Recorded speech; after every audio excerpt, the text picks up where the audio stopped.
I have a federal tax lien and I'm trying to sell my house. What do I do now? That's a good question. A federal tax lien can be a serious problem when buying or selling a house. Hi, my name is Darrin Mish, and I'm a tax attorney with an international tax problem resolution practice based in Tampa, Florida.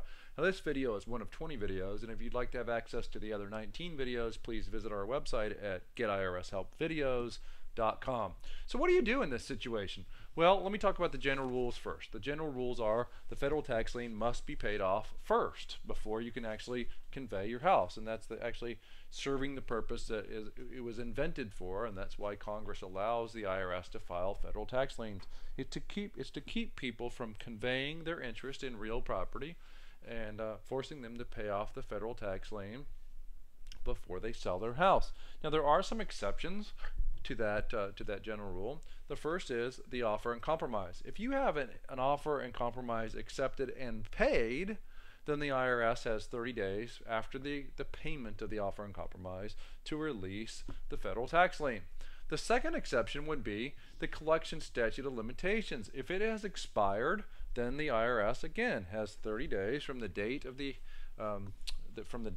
statute expiration date to release the tax lien. That's really common. That really commonly does not happen automatically, and so then you would have to issue a request to the IRS to release this unenforceable lien, and they have 30 days from the date of that request to do so as well. Now, there's another exception if the lien is otherwise unenforceable. Now, what a situation that comes to mind is there's a date on the face of a federal tax lien. It's in the third column from the left. It says last refiling date. Now, if all of the last refiling dates have passed, then and the lien was never refiled, then that lien is unenforceable on its face. Now, does that mean that you don't owe the money anymore, that you have no tax liability? No, it does not, but it does mean that that tax lien is no longer enforceable. So you could probably get the IRS to release the tax lien in that instance, and typically they will not refile because it would be it would be against the law to refile in that situation.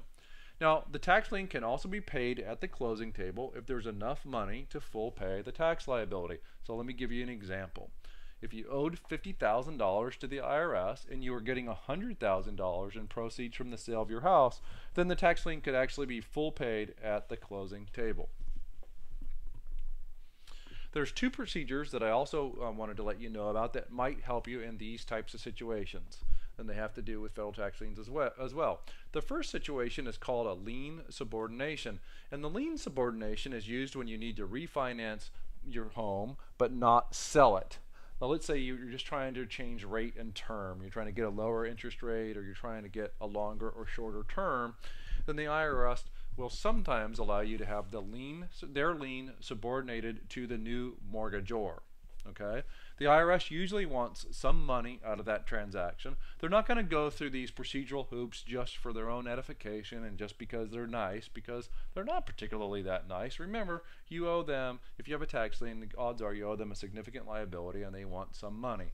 But typically that money that they want out of the transaction does not have to be all that significant. I've got them done for as little as $1,000 out of the deal. For more detailed instructions on how to prepare and submit a lien subordination request, you're going to want to look at IRS Publication 784. Now, the second procedure that might help you is called a certificate of discharge from federal tax lien. Now, this is used when selling your home, but the proceeds from the sale that you're going to get are not enough to full pay. So in that situation, there wouldn't be enough for the IRS to have their lien paid in full at the closing table, and so you need to go through this procedure with a certificate of discharge from federal tax lien. So let me give you an example of that. You owe the IRS $50,000, but your proceeds from that sale are only going to be $25,000.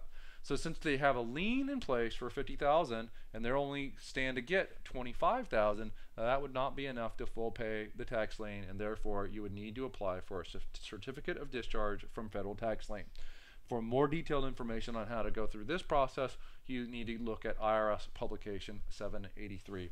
Both of these processes are actually more complicated than they need to be. The IRS gets involved in your closing, and I've had battles with the IRS where they were arguing over the cost of termite services and minor repairs that needed to be done to the home before the closing could occur. So it can be a rather complicated situation. So it might be a good idea to get professional help if you need to go through any of these two procedures. Now that's really all the time that I have to talk about how you get a federal tax lien released and you're trying to sell your house. If you'd like to have access to our other 19 videos, you need to visit us at getirshelpvideos.com.